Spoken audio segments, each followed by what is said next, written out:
Hey, it's me again, Cecilia. Today I'm going to try and do something different for a video. It's still going to be a speed paint of me drawing, but well, I'm not always sure how I should explain things I do in a drawing, because some of the decisions I make are very split-second decisions. And I don't really have an explanation besides, oh, I thought it was cool at the moment. So I'm just going to talk about relaxing stuff that interests me, that hopefully can be useful to you. And thus, today I am going to walk you through my thought process when it comes to making art, from where I get my inspirations to how drawing new things in a clumsy fashion at first actually helps you evolve in your art. Let's start off by asking the grand old question, how do you get inspired? And the answer is, surprise, surprise, well, it depends. Inspiration never really just comes to anyone, or at least that's what I think. I want to meet people who just have inspiration pouring out of their minds, cause that's not what I've experienced in my art journey so far. Many times for me I have to seek it out by looking up things that stimulate my mind. Which, in my case, are often artworks I see, films I watch, manga I read, music I listen to, and or specific color combinations I see. Or, in the rare occasion, I simply get a random thought of something that could be cool. Besides the last one, all of these sources are pretty standard suggestions, I suppose, and you might have heard them a lot already. They don't always help, because there are just times when you get tired creatively and get in a rut where you just can't seem to get out of. I've experienced that. I still experience it. I know the struggle. In those moments, usually taking a step away from drawing and just enjoying other hobbies and fresh air, or even sleeping, which I should also be doing, helps a lot. But to come back on how to gather inspiration, lots of times combining different mediums together is more efficient for inspiration to come. Example. Oh, there's this super cool song you listen to that just got your blood going? Asking yourself questions like, how did that make me feel? Can be the first step in getting inspired. I feel like we can often associate things we have an emotional reaction to, good or bad, to making art. Art has the power to make you feel angered, relieved, overjoyed, sad, and that in and of itself can help in being inspired. I for one enjoy drawing things that are on the cuter side because it makes me happy, and I hope it can make other people happy too. Yeah, it's a bit sappy, but true. But that's not the only emotion that can bring someone to make art / inspire them to make art, like previously stated. Some artists want to provoke different kinds of reactions from people, good or bad, and that is their prerogative. Though I do believe there are boundaries that should not be crossed and things that are unacceptable. With that said, I believe inspiration does not come from thin air. You gotta work for it. If you just wait for a miracle, well, lots of times that miracle does not come.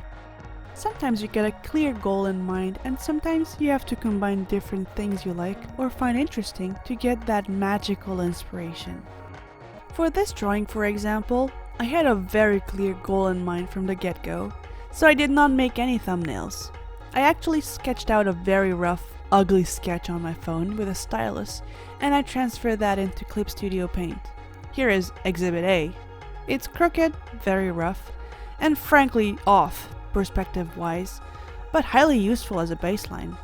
This drawing is, I'm a bit embarrassed to say, but my original character I created as my main character in a mobile visual novel I play, since the MC in the game is never physically shown, and I also just wanted to create my own character and my own interpretation of how my own MC would look like in the game. So, the two core inspirations for this drawing would be the visual novel CG style illustrations that are highly detailed and many utilize very beautiful lighting, and a game, a visual novel I really like. It's Obey Me, by the way, on mobile. That game is awesome and I love it, and it helps me get my mind off of worrying things.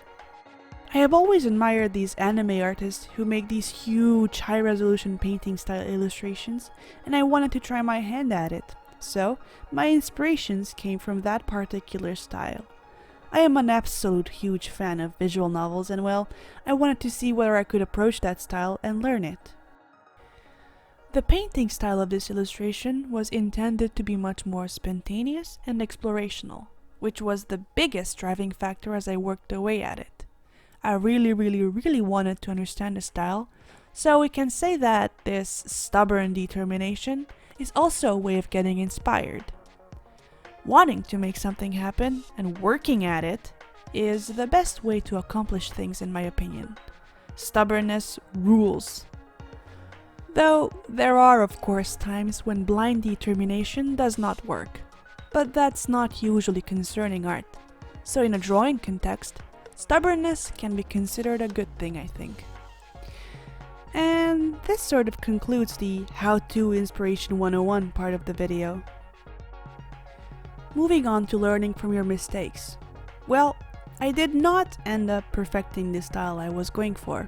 Even after completing the illustration, there were several things that I did not find to be on point, but that wasn't the goal.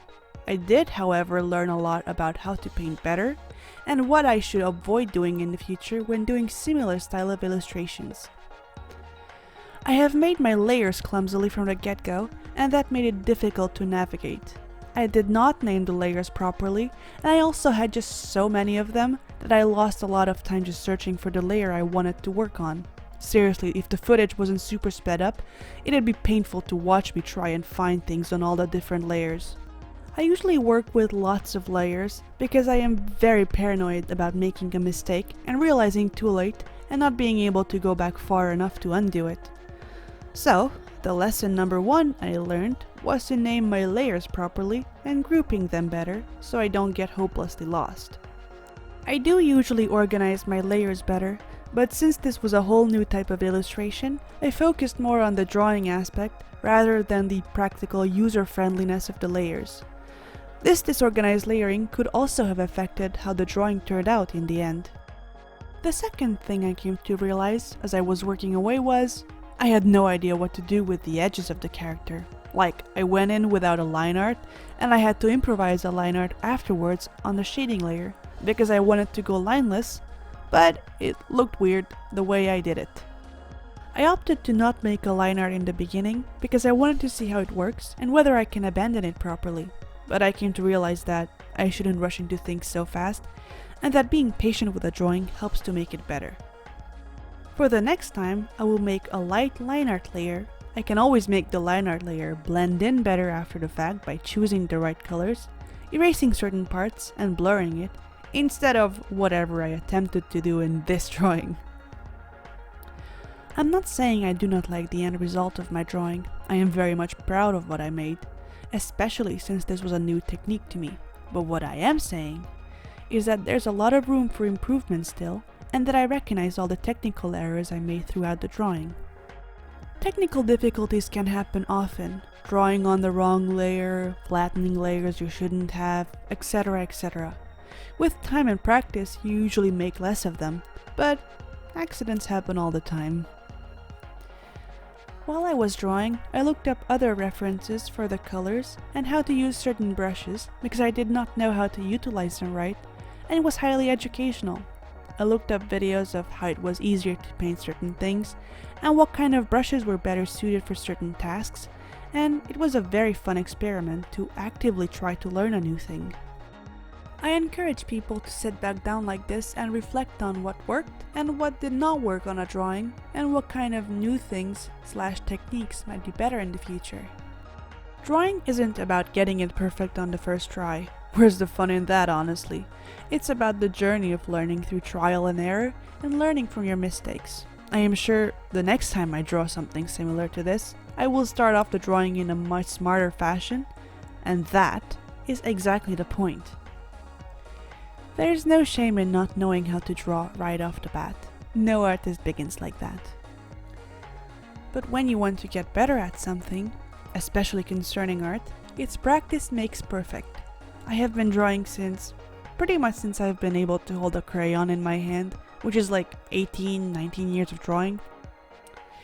It's not that long a time really, because I did not know how to improve, and I did not know what to improve on my drawings. I still don't always know, and there's no shame in that. The point of art is not perfection in my opinion. It is about having fun, entertaining other people, lifting up their spirit, showing them a new world, making them dream, showing them a place that is not here. Real life can get very dreary and bland, and, well, different art forms can momentarily distract from gloomy things. At least for me. Sure, technical aspects are important and vastly improve your art, but there's no rush. As long as you take one step forward each time in your journey in learning, you're doing amazing. I know I like bettering my skills and polishing my technique, but that isn't necessary for all styles or people. Some are more childlike or darker, but they all have their respective merit. That is not to say that quote-unquote slacking off and getting lazy about art is something good necessarily, especially if you want to do art as a career. In that case, constant evolution is the key, which can become a source of stress and fear of not being good enough. That is why, if art is just a hobby, taking it more easy and not being so hard on oneself can be very healthy. Learn from your art mistakes, but don't let them become a source of anguish that hurts you deep down, because I highly doubt that is the reason you began drawing in the first place. I think that lots of times, especially on the internet, people's opinions can get on very one side or the other, even concerning art, and it can put a lot of pressure on people to draw a certain way, especially beginners, because people on the internet tend to be quite harsh on them lots of times, and it's a bit saddening. Getting hurtful comments can make or break whether a person even continues drawing in some cases, but that's a whole nother topic for a different day. If there really is a takeaway from this video, I'd say it's the following things. A. Find things that inspire you. I know, easier said than done, but not impossible. Anything can become an inspiration. A cloud, an animal, a song, certain colors together, a game, show, an art style you want to study, and all those things mixed and matched together in different ways. There is plenty of inspiration going about, and I'm sure something can be interesting enough to you to catch your attention and inspire you in the process. B. Look deep into yourself and think about why do you draw? Is it to become a professional artist someday? Is it simply a hobby you enjoy, or something that just makes you happy once in a blue moon? Knowing this can help determine how important it is to you to constantly improve. You'll improve in your drawing regardless if you don't overexert yourself about it, but it will be much slower. C. Please have fun with your art. It may not always come out perfect, but if you do continue drawing and try reflecting on what specific aspect you dislike about your art and want to improve, you will definitely move forwards with your art. D. There will always be things you'll want to improve on your art. This might sound a bit grim and be a downer, but hear me out. The more you learn in art, the more your eyes get better at noticing errors.